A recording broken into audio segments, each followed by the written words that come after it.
Hello, Aquarius, Sun, Moon, Rising. So, check your natal chart ha. Anyway, Aquarius, pag-usapan natin yung full moon na magaganap ngayong July 21, 2024. Itong full moon na to ay nangyayari sa iyong 12th house or ang placement niya ay nandito sa iyong 12th house. And during this time, nagkakaroon siya ng opposition sa Sun. And yung placement ng full moon na ito, maybe makonsider mo during this time ang iyong something to do with spiritual matter at nagkakaroon siya ng conjunction sa Pluto. So, nandito yung kagustuhan mong ma-accomplish or magkaroon ng success pagdating especially sa mga taong kakonect mo spiritually. If you feel like there's a person na may spiritual connection kayo but merong possible na separation or maaaring hindi mo may sakatuparan yung bagay na gusto mong isakatuparan regarding this time because nagkakaroon ng opposition ito sa iyong sun, which is ito ay nasa iyong 6th house. And yung 6th house has something to do with your daily activities, maybe sa iyong work, career. Medyo imposible na makakonect or magkaroon ng sa katuparan itong iyong bagay na gusto. Okay? And maybe because also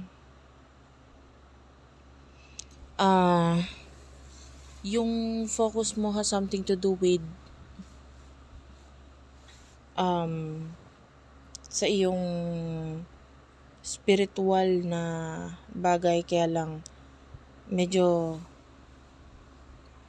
busy, alam mo yon, yung parang focus mo to, itong mga tao dito na involved, but may mga issues regarding sa mga activities na dapat mong unahin.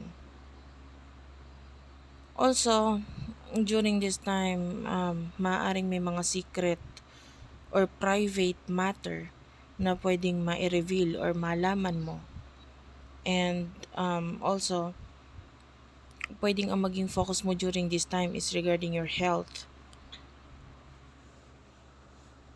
And because ito ay nagkakaroon ng conjunction sa iyong Pluto, no? And the Pluto is in 0 degree Aquarius.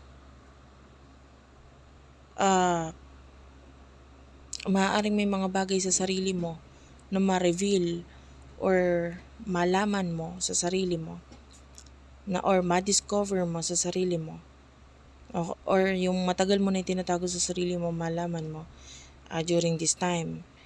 And especially na maaaring may kinalaman ito sa iyong emotions. Maybe also there's this Uranus and Mars conjunction na nangyayari sa iyong 4th house. And maybe there's something in your home na ma-reveal or malaman mo na magdulot ng emotions para sa'yo. This is something na maaaring may kinalaman sa sikreto ng family or ng mga taong involved sa iyong home na maging dahilan para maiba yung pananaw mo pagdating dito sa mga taong ito na involved dito. And also,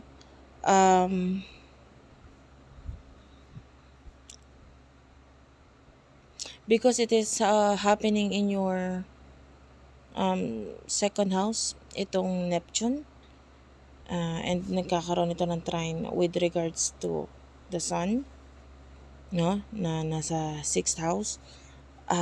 Pwedeng yung pagdidesisyon regarding sa bagay na ito ay medyo maging mahirap para sa iyo dahil although these secrets or hidden things na pwede mong malaman ay gusto mong aksyonan, pwedeng mahirap dahil nga ikinukonsider mo pa rin yung mga araw-araw na activity, like maybe yung work, yung lifestyle mo, or yung mga ibang taong involved pa dito sa bagay na ito. So pwedeng i-considera ito during this time.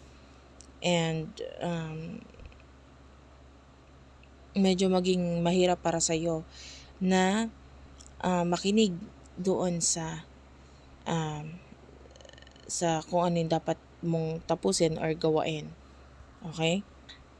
Dahil ang maaaring kinoconsider mo dito ay yung iba. So, yeah. By the way, the Uranus and Mars conjunction ay nagkakaroon ng square sa Mercury. So, ito medyo magkakaroon ng problem with regards to communication, and high chance ang pag-aaway or pagkakagulo dito sa area na to. Maybe regarding your home. And so, good luck to you, Aquarius. Thank you for watching, and bye-bye.